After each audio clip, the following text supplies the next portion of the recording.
오늘은 에베소서 5장 1절부터 7절 말씀을 통해서 또 은혜도 받고 성경 쓰기를 또 잘할 수 있기를 바랍니다.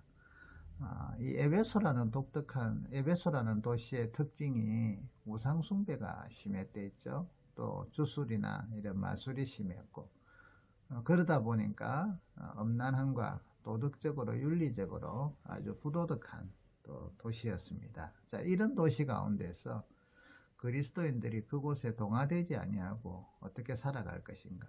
아니, 과거에는 동일한 생활을 했는데 이제 그리스도인이 되어나서 어떻게 살 것인가 하는 것들을 알려주는 게 이 에베소서입니다. 그래서 지난 4장부터 이제 특별히 6장까지는 이 그리스도인의 삶에 대해서, 실제 생활에 대해서 다루고 있습니다. 지난 시간에 4장 25절부터 32절까지만 봐도 거룩한 24절에서 하나님의 의와 진리와 거룩함으로 지으심을 받은 새 사람으로서 어떻게 살아야 할 것인가, 거짓말하면 안 되고 분을 내어도 죄를 짓지 말고 도둑질하지 말고 더러운 말은 입에도 내지 말고 성령을 근심하게 하지 말고 모든 악독, 노함, 분냄, 떠드는 것, 비방하는 거다. 이런 것은 해서는 안 된다.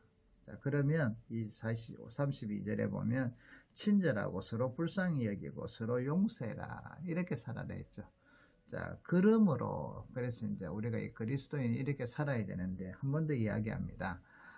여기 5장 1절에 보면 그러므로 앞에와 연관이 되죠. 그러면 어떻게 그리스도인들은 이렇게 살 수 있느냐는 거죠. 새 사람으로 우리의 어떤 능력, 우리의 어떤 도덕적인 거룩함, 이것으로는 좀 쉽지 않죠. 그래서 여기 그러므로 하나님을 사랑을 받는 자녀같이 너희는 하나님을 본받는 자가 되라. 그래서 우리 그리스도인들에게 이제 뭘 요구하느냐면 이런 음란하고 우상을 숭배하고 도덕적으로 윤리적으로 부패한 이런 도시에 산다 할지라도 우리 그리스도인들은 그것을 본받지 말고 하나님을 본받아라고 이야기합니다. 또 2절에서는 보면 그리스도께서 너희를 사랑한 것 같이 너희도 사랑 가운데 행하라. 그래서 하나님을 본받는 자가 되고, 본받는다는 것은 닮는다는 말이거든요. 하나님을 닮아가고 또 그리스도의 사랑을 행하라, 이런 내용이죠. 어떻게 이게 가능합니까? 그래서 이제 하나님을 본받고 그리스도의 사랑 가운데 행하게 되면 이렇게 된다는 거죠. 3절부터 이제 그런 사람들은 음행, 온갖 더러운 것, 탐욕, 이런 거는 당연히 이름조차도 부르지 않게 된다는 거죠. 4절에 누추함, 어리석은 말, 희롱한 말, 이런 것도 마땅하지 않다는 거죠. 자, 그러면 이제 하나님의 사람, 새 사람으로 입은 사람이 이렇게 살아가려고 하면 5장 1절에서 이렇게 해야 사랑을 받는 자녀같이. 여러분, 우리 그리스도인들의 삶의 동기, 우리가 사랑하고 또 섬기고 헌신하는 동기가 여러분 무엇입니까?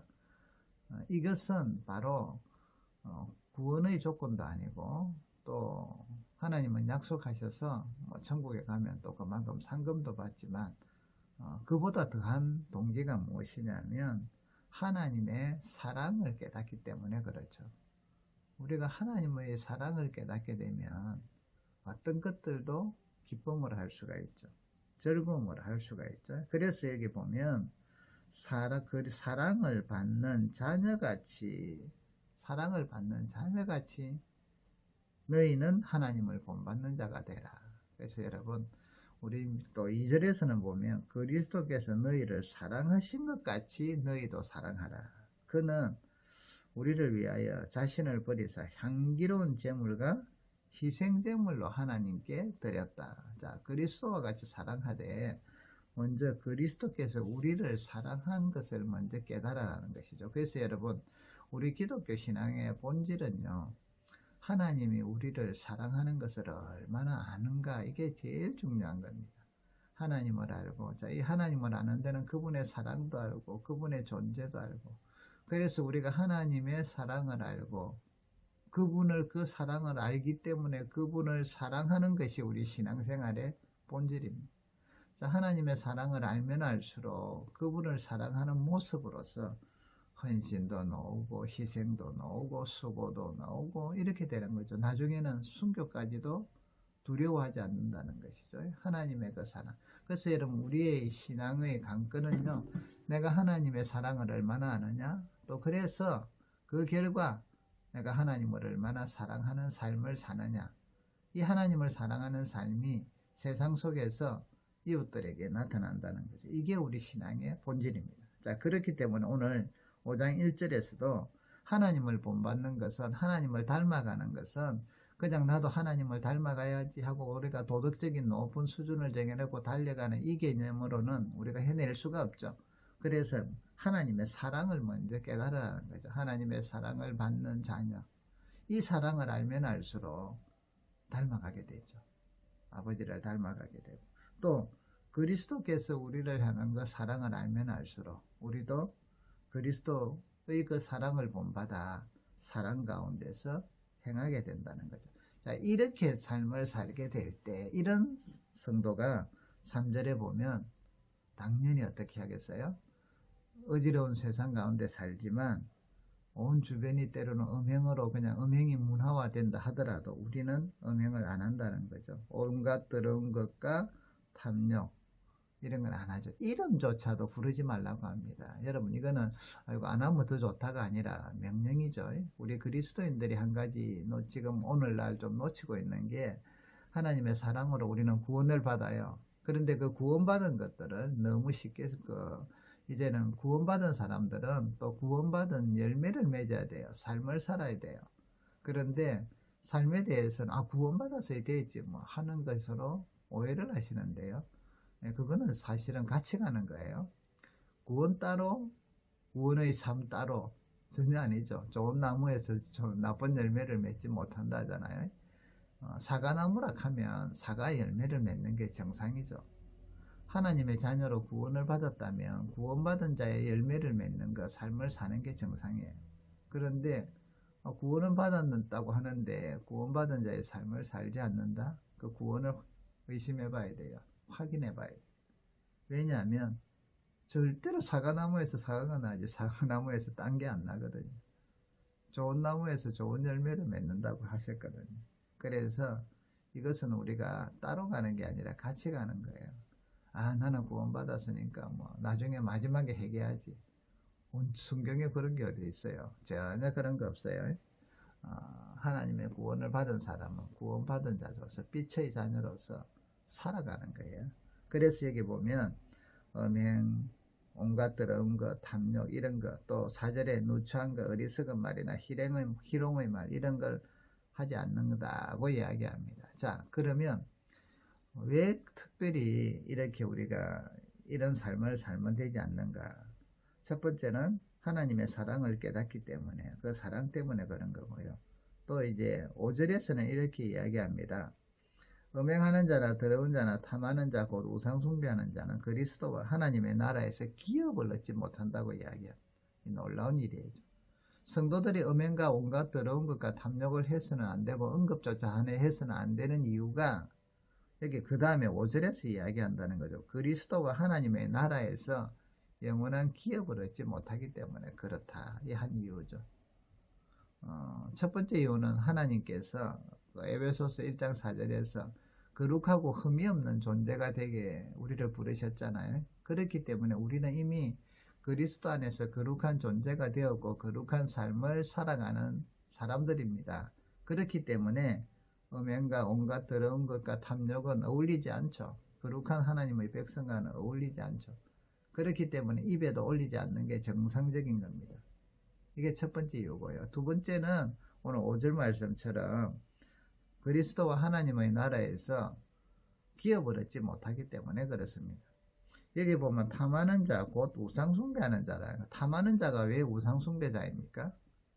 탐욕은 사람의 눈을 어둡게 하고 물질이나 쾌락에 사로잡히게 합니다.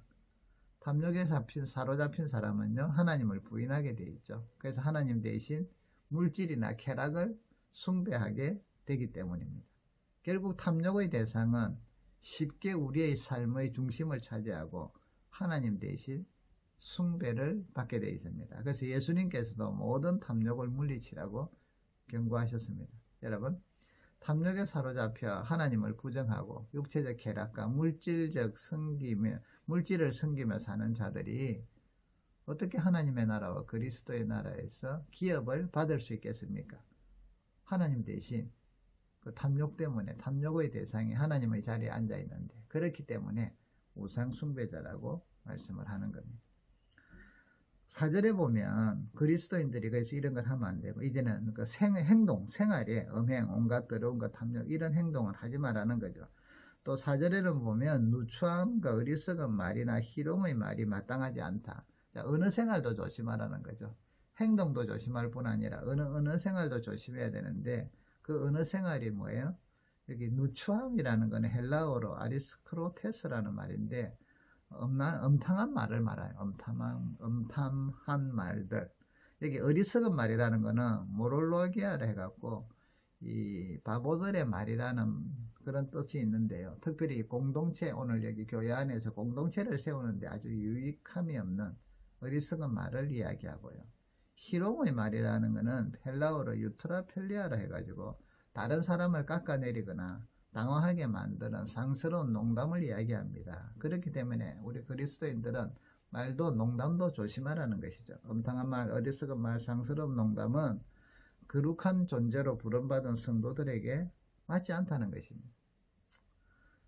그런데 거짓 선생들은 이 에베소 교회에 들어와서 하는 이야기가, 여기 보면 거짓 선생들은 에베소 성도들에게 너희들은 구원받았다 이 이야기를 합니다. 그래서 6절에 보니까 누구든지 헛된 말로 너희를 속이지 못하게 하라. 이런 말미암아 하나님의 진노가 불순종의 아들들에게 임한다. 그래서 그들은 죄에 대해서 구원받았는데 무슨 심판이 있냐, 그런 거 없다. 자기들의 행동을 합리화하고 그렇게 가르친단 말이에요. 그런데 분명합니다. 하나님은 죄에 대하여 진노하시고 죄를 범하는 자들을 심판하십니다. 그래서 오늘 성도들은 7절에 그러므로 그들과 함께하는 자가 되지 말라는 거예요. 자, 이방인들처럼 하나님을 모르는 사람들처럼 그들과 동일하게 그리스도인들이 거룩함으로 부름받은 사람들이 죄짓고 이런 게 동참하지 말라는 거죠. 또 거짓 선생들이 막 속이면서 또 세상에 죄짓는 거 동일하게 괜찮다, 우리는 이런 거짓 헛된 말에 동참하지 말라는 것이죠. 왜? 우리는 거룩하게 부름받은 사람들이니까. 그래서 여러분, 하나님을 사랑하고 그리스도의 그 사랑을 깨달으면 깨달을수록 우리는 이런 삶을 살지 않게 됩니다. 오늘날도 마찬가지죠. 우리 성도들이 거룩함을 지키면서 거룩하게 살아야 될 이유가 바로 여기에 있습니다. 여러분, 믿음 안에서 우리가 더욱더 온전하게 살아갈 수 있기를 바랍니다. 다음 시간에 뵙겠습니다.